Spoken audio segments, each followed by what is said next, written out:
নমস্কার বন্ধুগণ, আমি শ্রী অরবিন্দ। আজকের আপনাদের জানাবো বেশ কিছুদিন বাদ শারীরিক অসুস্থতার জন্য মেষ রাশির মে মাস কেমন যাবে। প্রথমেই বলি, মেষ রাশির প্রকৃতি সম্বন্ধে এটি একটি অগ্নিতত্ত্বের চর রাশি। এই রাশিতে জাত ব্যক্তিরা সাধারণত একটু রোগা বা হাড়ে মাংসে জড়িত হয়, মাথায় অল্প চুল থাকে, একটু লম্বা হলেও ততটা লম্বা নয়, একটু রোগাটে গড়ন হয়, মুখ ত্রিকোণাকৃতি ধরা যেতে পারে, কপালের দিকটা একটু চওড়া, কপালের দুপাশে টাকের আভা। এরা একটু চঞ্চল হয়, ত্যাগীও হয়, তবে আর্থিক দিক যথেষ্ট সচ্ছল হয়ে থাকে অন্তত শেষ লাইফ পর্যন্ত। এই হলো মেষ রাশির প্রকৃতিগত দিক।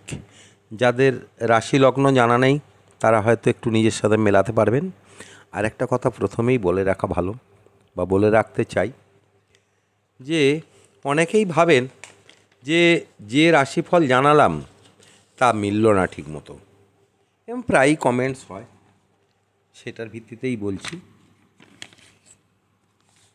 রাশি লগ্ন মিল থাকলেই যে সব মিলবে তা কিন্তু নয়, কারণ প্রত্যেকের জন্ম তারিখ এই রাশির এক নয়, তাই গ্রহগত অবস্থানও এক থাকবে না, বা দশা মানে রানিং দশা এক থাকবে না, তাই ফলের কিন্তু কিছুটা হেরফের হবে, তবে বেশ কিছুটা অবশ্যই একই টাইপের হতেই হবে।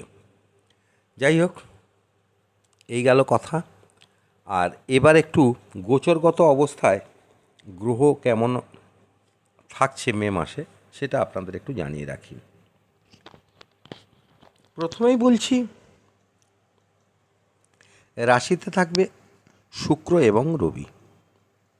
বুধ 10 তারিখে এই রাশিতে ঢুকবে মীন রাশির থেকে, আর 1 তারিখে বৃষ রাশিতে বৃহস্পতি থাকবে, ষষ্ঠতে কেতু থাকবে, আর একাদশে শনি, দ্বাদশে থাকবে রাহু এবং মঙ্গল। বুধ প্রথমে দ্বাদশে থাকবে, পরে 10 তারিখে রাশিতে চলে যাবে। এই হতো গ্রহের অবস্থান।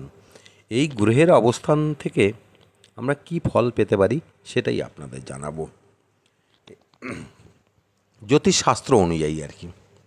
যাই হোক, প্রথমেই জানাই, মেষ রাশি বা লগ্নের জাতক জাতিকারা মে মাসে, অর্থাৎ এবৎসরের সবথেকে উল্লেখযোগ্য শুভ মাসগুলোর মধ্যে অন্যতম হতে চলেছে।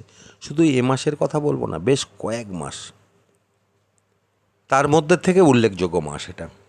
তাই এটাই আমি আপনাদের জানিয়েছি যে 7টি উল্লেখযোগ্য, মানে যেটা খুশির, এবং একটা সতর্কবার্তা থাকছে এর মধ্যে।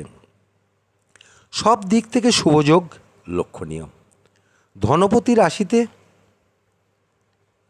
পরে ধনস্থানে, এটা বড় যোগ। আর ভাগ্যবতী অর্থকারক ঘরে অবস্থান করবে, অর্থাৎ দশম ও একাদশ প্রতি একাদশে থাকবে। এটা একটা ভালো কম্বিনেশন। ফলে ভীষণ আর্থিক যোগ, শুভ যোগ আর কি। সেই সাথে নাম যশ এসবও কুড়োবেন, তারই নির্দেশ করে। অর্থাৎ বেশ কয়েক মাস ধরে না পাওয়ার স্বপ্ন পূরণ হবে এ মাসেই। তবে আত্মাকারক গ্রহ মঙ্গল দ্বাদশে থাকছে রাহুর সঙ্গে, অর্থাৎ অঙ্গার যোগ তৈরি করছে। এক্ষেত্রে কিছুটা সতর্ক থাকার প্রয়োজন আছে। মাথা গরম, তর্কতর্কি, রক্তপাতের জায়গা থেকে একটু রেহাই পাওয়ার জন্য সতর্ক থাকতে হবে। অর্থাৎ যেসব সম্ভাবনা প্রবল থাকছে তার দিকটা ভেবে মাথা ঠান্ডা রেখে এগোতে হবে। আর এর সাথে খারাপ দিকের মধ্যে একটা থাকছে কি, শত্রুতা কিছু বৃদ্ধি হবে।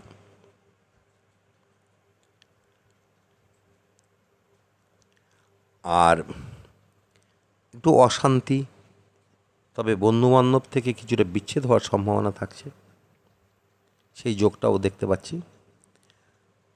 শত্রুতা অবশ্যই থাকবে এই মাসে, অনেকটাই বেশি। এটা কিছু কিছু কর্মক্ষেত্রের দিক থেকে বলছি, বা যাই হোক, কর্মক্ষেত্র না হোক, পরিবেশ থেকে বলছি, এদিকটা একটু সাবধান হবেন। এটা খুব একটা ভালো যোগ নয়। কিন্তু আপনি পরাক্রমী, আপনার সেই মনোভাব থাকবে, জীবনসঙ্গীর সেই মনোভাব থাকবে। তো সেই সাথে আপনাকে বলছি, আপনি অনেক ক্ষেত্রে জয়ী হবেন শত্রুদের থেকে। জীবনসঙ্গীর শরীর নিয়ে কিছুটা চিন্তা থাকবে, আপনার কথাবার্তার মাধুর্যতা বৃদ্ধি পাবে। ভাই বোনদের সঙ্গে সম্পর্ক তেমন ভালো না থাকলেও কোথাও না কোথাও একটা ছন্দপতন ঘটবে। মায়ের শরীর নিয়ে যথেষ্ট উদ্বেগের কারণ থাকবে, কিন্তু পিতার শরীর নিয়ে কোনো দুশ্চিন্তার অবকাশ থাকছে না। এগুলো সবই বলছি কিন্তু গোচর ভিত্তিতে, এটা আপনারা মাথায় রাখবেন সব সময়। কারণ অনেকেই বলেন যে না এটা হলো না, এটা হলো উমুক তুমুক। এই জিনিসটা একটু মাথায় রাখবেন, আমি গোচর ভিত্তিতে বলছি, কারোর জন্মছকের ভিত্তিতে বলছি না। আর যদি ভালো লাগে তাহলে একটু লাইক শেয়ার কমেন্টস করে দেবেন, তাতে আমি খুশি হব। যাই হোক, আশপাশের পরিবেশ আপনার নিয়ন্ত্রণে থাকবে, কিন্তু এটা সেই সাথে মনে রাখবেন, মানে এটা আত্মীয় বা পরিবেশ সম্পর্কে বলতে গিয়ে বলছি, মাতুল কুলের সঙ্গে সম্পর্কের অবনতি ঘটবে। আর সেই সাথে আপনাকে সাবধান হতে হবে, পায়ে বা গাঁটের ব্যথা আপনাকে ভোগাতে পারে। থাকছে স্পাইনাল কর্ডের নিয়ে কিছু সমস্যা, যদি আগে থেকে থাকে তাহলে বাড়বে, সেদিকটা সতর্ক থাকবেন। আর সন্তানের দিক থেকে কম বেশি ভালো ব্যবহার পাবেন। খুব একটা অসন্তুষ্ট হলেন না, আর খুব বেশি সন্তুষ্ট হলেন না। আর বিবাহ ইচ্ছুক ব্যক্তিরা শুভফল পেলেও মানসিক ধকল নিতে হবে আপনাকে নিজেকেই, অনেকটা চাপের মধ্যে থাকবেন। আর যারা প্রেম প্রীতির সাথে আবদ্ধ বা জড়িত, অ্যাজ ইট ইজ চলতে থাকবে, তেমন কোনো হেরফের হওয়ার কোনো সম্ভাবনা থাকছে না। এই পর্যন্ত জেনারেলভাবে গেল। এখন আপনাদের শিক্ষাক্ষেত্রের কথা বলছি। প্রাথমিক শিক্ষার্থীদের কিছুটা সমস্যা হবে, পড়াশোনা বা রেজাল্টের ক্ষেত্রে কিছুটা এদিক ওদিক বা হেরফের হবে। কিন্তু উচ্চ মাধ্যমিক থেকে উপরের দিকে স্টুডেন্টদের তৈরি অনুযায়ী ফল পাবেন, এই কথাটা মাথায় রাখবেন। তৈরি অনুযায়ী, অর্থাৎ শনিদেব যে দৃষ্টি দিচ্ছে তাকে আপনার এই ফাটকা জাতীয় কিছু হবে না। আমি লিখলাম 50 পেলাম 70, এটা হবে না। যেমন কর্ম তেমন ফল, মানে যতটা লিখবেন সেই অনুযায়ী ফল পাবেন। আর যারা পিএইচডি বা মাস্টার্স করছেন তাদের রেজাল্ট ভালো হবে, কোনো সমস্যা নেই। আর বিদেশে যারা শিক্ষারত তাদের রেজাল্ট যথেষ্ট ভালো হবে এই মাসটা, যদি পরীক্ষা থেকে থাকে। একদম নিশ্চিন্তে থাকতে পারেন এই কথাটা। এবার বলি কর্মের কথা। নতুন চাকরি প্রার্থীদের ভীষণ ভালো সুযোগ থাকছে, মুখে হাসি ফোটার মতো সব দিক শুভ নির্দেশ করে, ফলে ভালো হবে। লেগে পড়ুন, ভালো কিছু আশা থাকবেই, আর সে আশা পরিপূর্ণ হওয়ার মতোই যথেষ্ট সম্ভাবনা থাকছে। যারা চাকরি করছেন তারা নিশ্চিন্তে থাকতে পারেন, যদি জন্মকালীন গ্রহ অবস্থান বা বর্তমান দশাকারক গ্রহ শুভ অবস্থায় থাকে, না হলে কিন্তু সতর্ক থাকবেন। বিভিন্ন রকম সমস্যায় পড়বেন। চাকরির সূত্র থেকে মানে কাজের ক্ষেত্র থেকে শারীরিক আঘাতযোগও থাকছে। এবার বলছি ব্যবসায়ীদের কথা। এ মাসে ব্যবসায়ীদের ঘুরে দাঁড়ানোর সব রকম সম্ভাবনা থাকছে। ভালো ব্যবসা করবেন, আয় অনেক গুণ বাড়বে, মানসিক শান্তি পাবেন একদম নিশ্চিন্তে নিজেদের কাজের মধ্যে।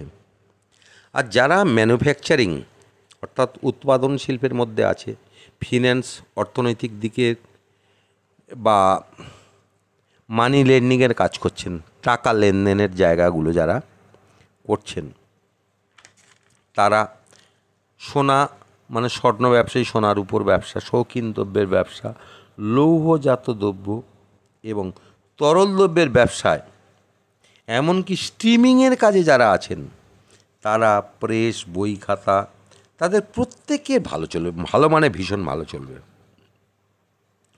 তবে কনস্ট্রাকশন, ল্যান্ড মানে জমি জায়গার ব্যাপারে, সফটওয়্যারের ক্ষেত্রে কিছুটা সমস্যা থাকবে। সেই সঙ্গে ফাটকা বা শেয়ারের ব্যবসায়ীরা, তাদের একটু দুশ্চিন্তা বাড়বে, সাবধানে থাকবেন। মানে সাবধানে এখানে থাকার মানে সাবধানে কাজকর্ম করবেন, খুব বেশি ঝুঁকি নেবেন না। আজ এই পর্যন্ত। আমি শ্রী অরবিন্দ। আশা করছি ভালো লাগবে। ভালো লাগলে লাইক, শেয়ার, কমেন্টস করবেন, সাবস্ক্রাইব করতে ভুলবেন না পরবর্তী ভিডিওর জন্য। ধন্যবাদ, ভালো থাকবেন।